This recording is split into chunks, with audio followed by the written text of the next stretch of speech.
All right, so welcome everyone to today's webinar, which is one of the Confidence Mastery webinars. And the title of this one is Know Yourself and Trust Your Judgment. Two really important components that I'm going to be talking about today, or two schemas that really block us from knowing ourselves well and trusting our own judgment. And those two schemas, well, I'm going to go into it in the webinar. They're the dependence and competence schema and the enmeshment undeveloped self schema. All right, so what I would really like to deliver in this webinar is a felt sense of confidence in the body. I think that's really useful to be able to locate confidence in our body. There's just too much analyzing and thinking that goes on in the psychology profession, and it's time that we were more integrated in our approach to our own personal well-being. And the body has so much wisdom, I believe, that is really untapped when it comes to well-being, and we're wanting to change that and shift that. All right, so here we go. Yes, so these two components that we're breaking down today of the confidence code are mainly looking at autonomy and individuality and how they relate to confidence. So Rachel did an awesome webinar last week on fear of failure and activating the willingness to fail. So that's obviously a really important part of confidence when it comes to performance-based situations, especially our careers or any situation where there's a sort of a mastery and learning component to it. We need to have the willingness to fail. So check out that webinar if you haven't seen that yet. All right, so this is more to do with our own sense of self and feeling a sense of courage as we go about life, because the confidence code is going to help us when we're out there in the world. And we spoke about the connection code last month, which is great for our inner world. So the confidence code is great for when you're out there in the world. All right, which includes relationships, it includes friendships, it includes career, it includes taking risks, doing things in life. Okay, so a good place to start with activating our own sense of individuality and therefore our own individuation is just some nice self-reflective questions on individuality. So I'm going to ask all of you these questions just to take a moment to reflect on. And if anything comes up for you, I'd like to hear what it brings up for you. So I'm going to ask some self-reflective questions on individuality. And if it brings up anything for you, please take yourself off mute and we'll have a chat about it. Okay, so here are the questions. During my childhood and adolescence, how did my cultural editors, which are parents, caregivers, teachers, coaches, church leaders, anyone in a position of authority, how did they respond to my personality, my temperament, my opinions and beliefs, my spontaneous expression, especially emotionally and bodily expression, my preferences regarding play, dress, appearance, friends, hobbies, the books that I like, etc. And then maybe a little later in adolescence, how did they respond to my sexual orientation and relationship to my own sexuality, as well as my life choices, including romantic partners, career direction, spirituality, etc. But you can see how important these questions are to just ask ourselves, right?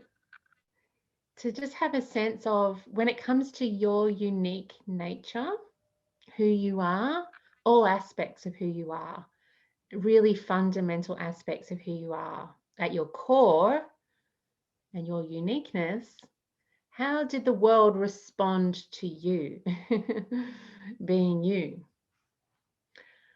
And Did that give you a sense of feeling safe to be you, to be all aspects of you? So this is a really important place to start when it comes to confidence, because we start to see what might have gotten in the way of us developing confidence if we don't even feel like who we are is okay.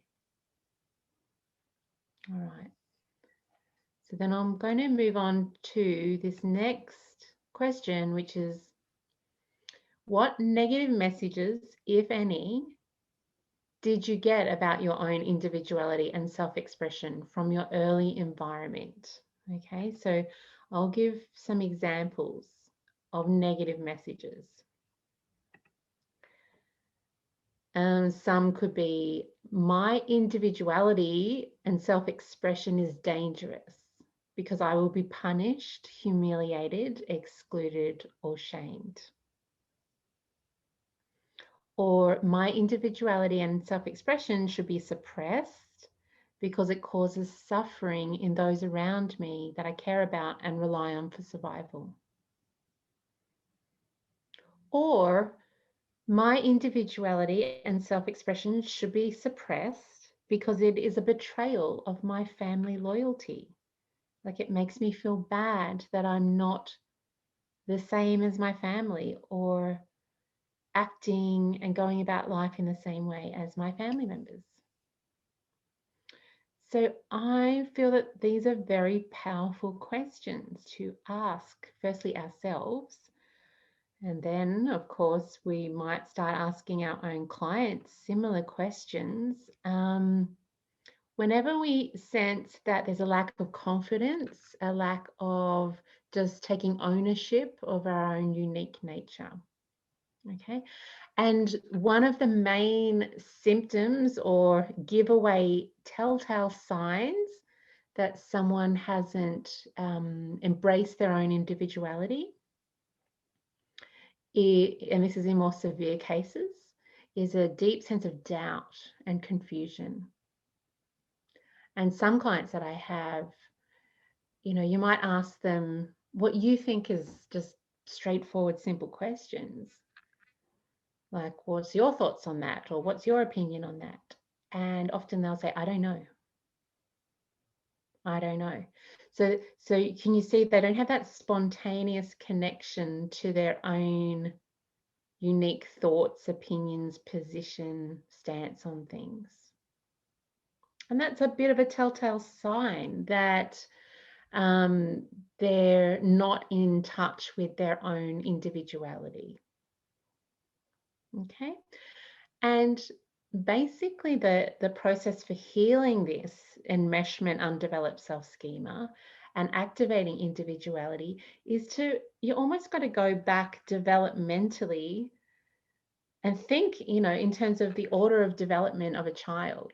Like at 2, how does a child get a sense of who they are? From some really basic concrete things, like, do you like the pink cup or the blue cup? Do you like mashed potatoes or chopped up sausages? and they have preferences. And how do they know what their preferences are? Because they feel them in their body. They have the information and the data in their body, likes and dislikes. Yeah. They'll get a sense of pleasure when they're moving towards things that are in line with their tastes and preferences, and a negative reaction or disgust of like, nah, yuck. That's like, yuck, that's not for me. And I think as adults, we need to sort of embrace that again, the spontaneity of, children when they have that sense of their own preference. Okay. And yeah, so moving on from a toddler, then a primary school age child is like, well, do you like maths or English or music classes? And do you like playing with Jenny or Sally? And then in adolescence, like, what kind of job do you think you might like to do? And then later adolescence, what kind of romantic partner do you like? And what do you not like in a romantic partner? And then later on, what kind of career and what kind of life. So all of this development happens in the context of other people around us being interested in our own unique path and celebrating that. And that gives us confidence. We can be confident in our own unique selves then, when we feel like our own individuality is not a threat to other people. Yeah. All right, so now moving on to autonomy. Let's ask some, let's look at some negative messages, if any, that we might have got about our own autonomy from our early environments. Okay, so here's some negative messages as examples. We might have got the message that I'm incompetent of figuring things out and solving things on my own, and I need my parents or caregivers to do it for me. And we might have got that message if every time we attempted something and we were a bit slow at it or we made a mistake on it, a parent stepped in and said, just let me do it. And if that was done consistent enough, say throughout our entire childhoods, right up to 18, 20, then the message there might be that we're incompetent and we can't figure things out on our own. Okay. Another negative message could be, if I make a mistake when I'm figuring things out or facing a challenge, it will be terrible and cause me harm. So this idea that making mistakes and errors is terrible and it's a sign that something awful is going to happen, and either we're not going to cope or our cultural editors, our parents, our caregivers are not going to cope. It's going to be a disaster. Okay, so there's a lot of anxiety attached to getting things wrong, making mistakes. Okay, another negative message we might have got is there is a right way to do everything and only the grown-ups know the answers and the solutions. So I must allow them to do it. So there's this sort of anxiety around imperfection, like the grown-ups know how to do it perfectly, children do it imperfectly, so I must rely on more competent, older, stronger people than me. All right, another negative message could be, if I make a decision about something and it turns out to be the wrong choice, it is shameful and embarrassing because I should have known better. So there's this shaming that goes on around decisions that don't always work out too well. And so then we become a bit paralyzed when it comes to making decisions, because what if I make a decision and it's public and people know that I chose that thing or did that thing? Then they're also going to find out if it didn't work out, and that's going to be shameful. All right.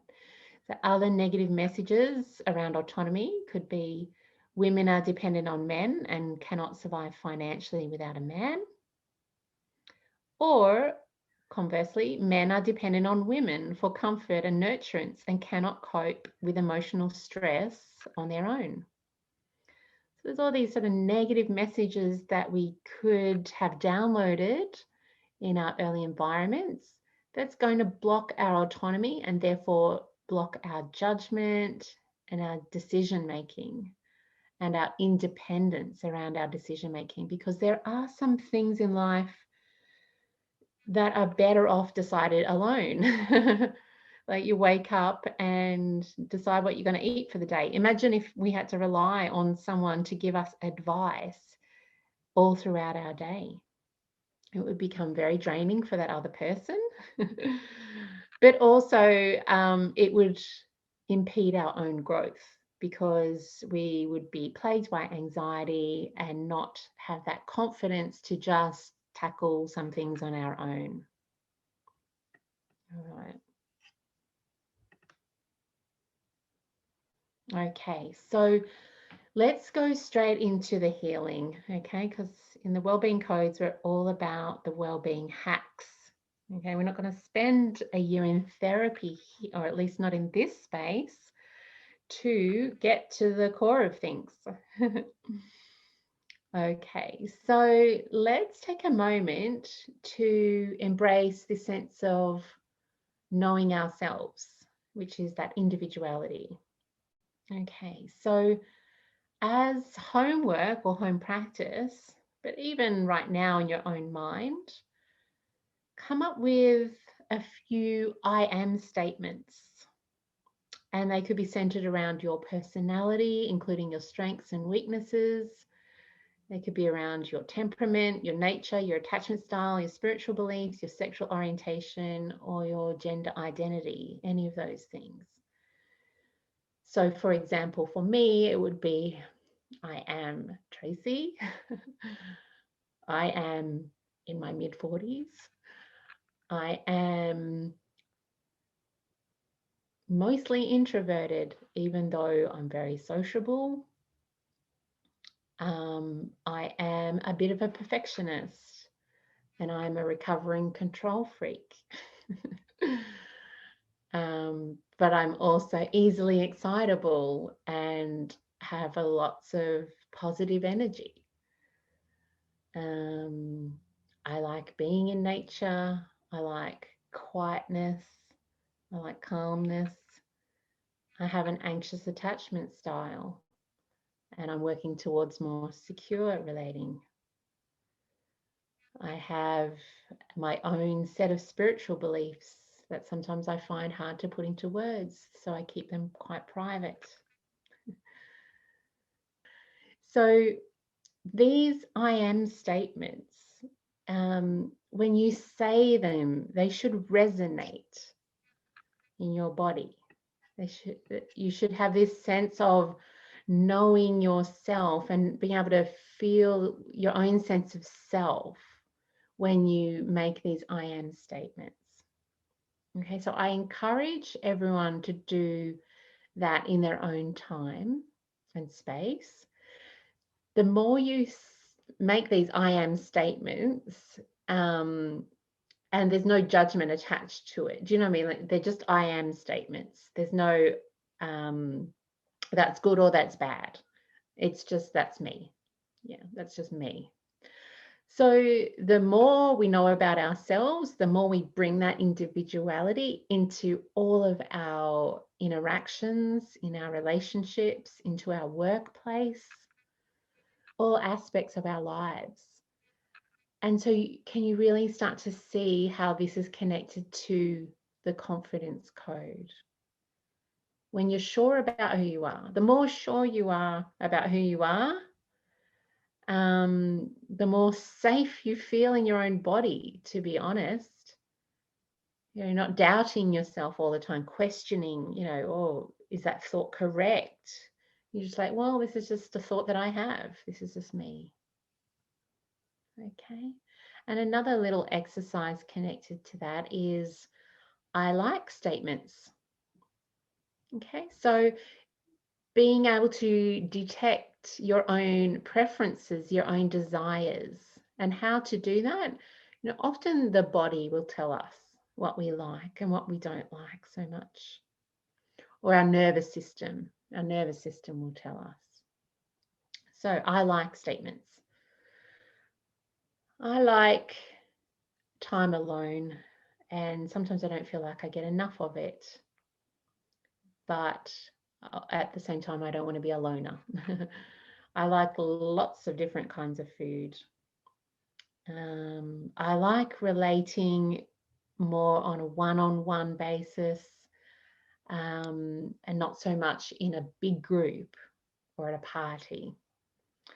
I like being self-employed and I don't like red tape and bureaucracy. So yeah, these kind of things, knowing what you like, obviously, is going to determine the choices that you make in your day-to-day life.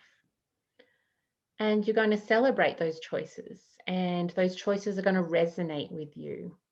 Okay, they're going to feel like either you're safe or you're at home in your choices, in your preferences. Okay, lovely. So let's now locate confidence in our bodies. Okay, so I find this useful to link our codes, the wellbeing codes, to somewhere in the body. And last month we did the connection code, which you could say is located in the heart. And if any of you are interested in chakras, I am. So we could say that the confidence code is located in our solar plexus, which is just above our belly buttons, our navel. So that's our center, it's our core. So when you're doing these I am statements, perhaps you could put one hand on your belly as you say them. You know, I am Tracy. I am a mother. I am a partner. I am this. I am that. And you really get that sense of your core, sense of self, your identity, your self-esteem being right there in the middle of your belly. Okay, so what I'm going to do right now is invite everyone to put one hand on their belly. And I'm going to read out some confidence self-statements. And if you like, you can close your eyes. And if any of the statements don't resonate for you, you can kind of just flick them, brush them to the side, sort of, no, that's not for me. But if any of these do resonate for you, you could kind of just nod your head, you know, to sort of lock it in. And I'll send you these so you can read over them again. Okay, so here we go. Okay, so locating confidence in our body, which is in our solar plexus area, where we get our sense of self and identity and self-esteem and direction and purpose and self-discipline. Here we go. Okay, first statement. As I take on new challenges, I feel calm, confident, and powerful. And if the language of these statements is too strong, you can sort of water down the language. You can tweak the language so it fits with where you're at. So for example, as I take on new challenges, I am open to feeling more calm, confident, and powerful. So it's a softer wording, which might feel a bit more safe for you. Okay, the next one. I feel motivated to pursue my purpose. And softer language could be, I am open to discovering my next purpose or steps. Okay, next confidence statement. I am ambitious and capable. Next confidence self-statement. I forgive myself for past mistakes and I learn from them. Next statement. The only thing I need to control is how I respond to situations. Next statement. I have the courage to create positive change in my life.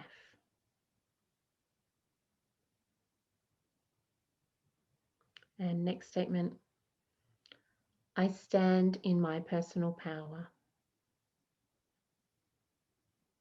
Okay, so just pay attention to how that feels in your body.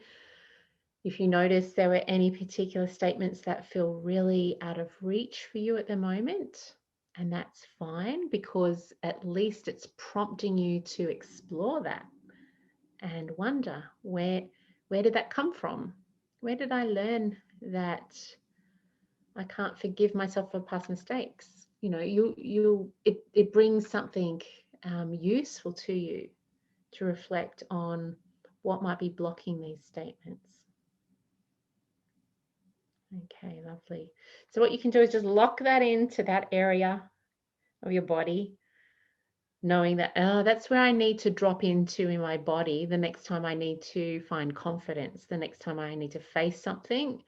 where I'm having like a standalone opinion on something, a decision that other people maybe don't agree with, or that people around me are doing something different.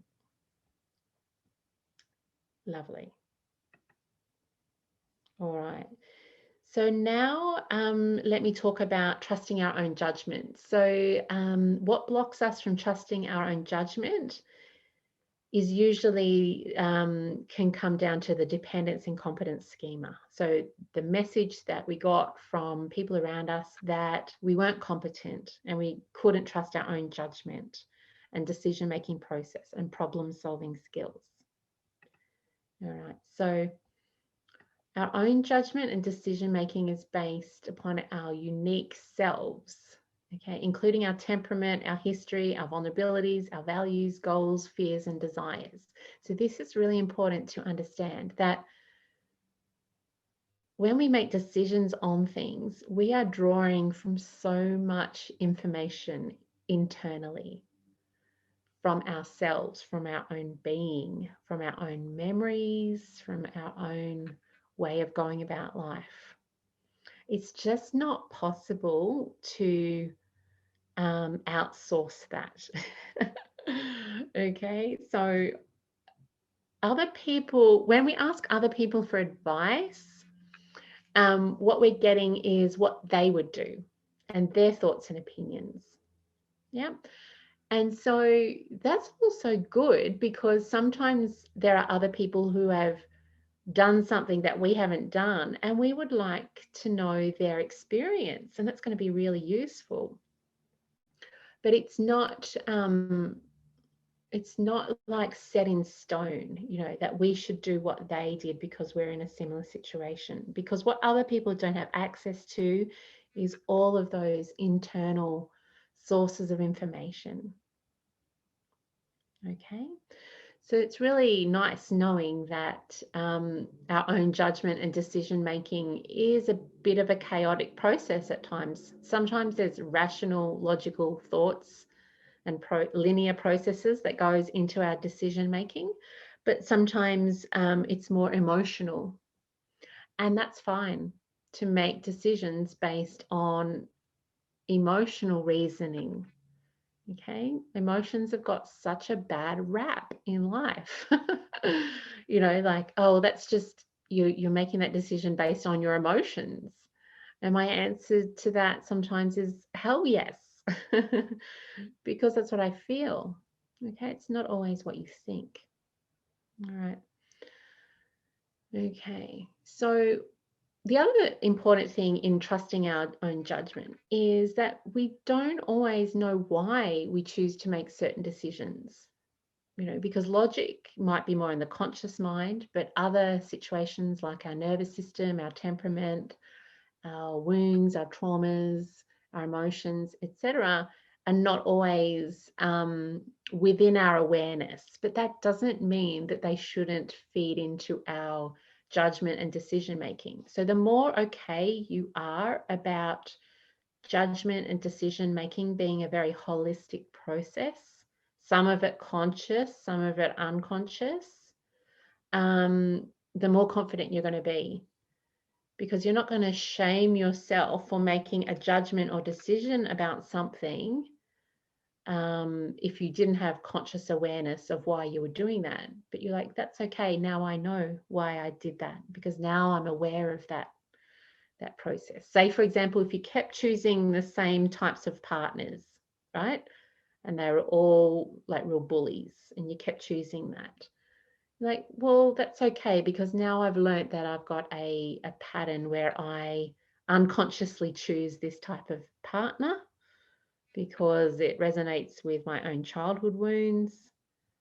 And that's great, because now I'm aware of that. Okay, but it doesn't mean you have to shame yourself for your prior judgment and decision making. It's not really going to boost your confidence. Okay, the best that we can do is go, okay, I've learned from that. I'm still here, I'm still fine. And I'm going to integrate that awareness now into my next decision. Okay, so you can really see the or hear the narrative that accompanies trusting our own judgment. Okay.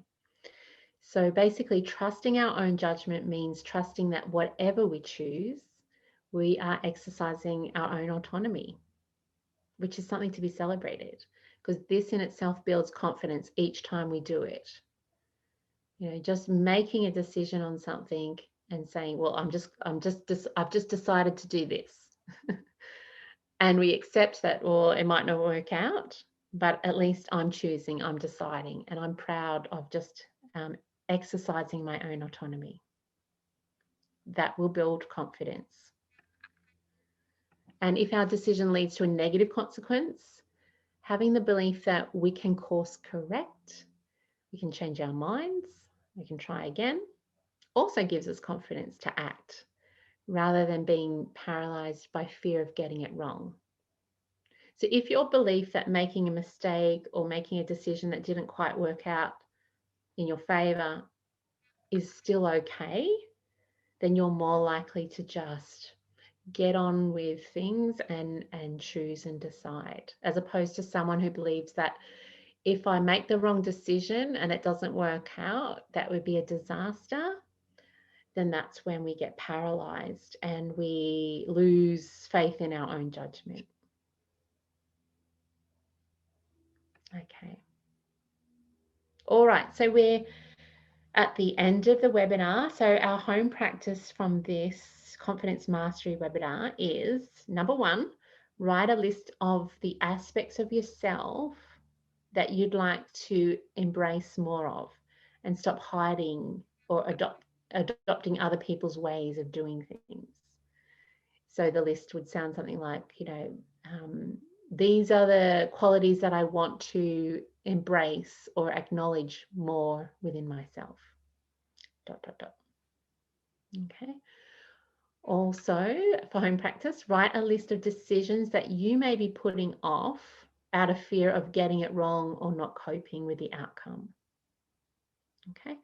And third home practice is a new narrative for autonomy. So what would you need to believe about yourself and about life in order to move forwards on a decision? So for me, the narrative might be, I believe that I have the resources to cope with whatever life throws at me. And I'm not just saying that, I actually do believe that, because I've been through challenges. You know, I've been through a divorce with a 1 and a 4-year-old child. I've, you know, recovered from that financially. You know, took 7 years to recover from, but I'm still standing on my own 2 feet. You know, I've managed to find a new relationship.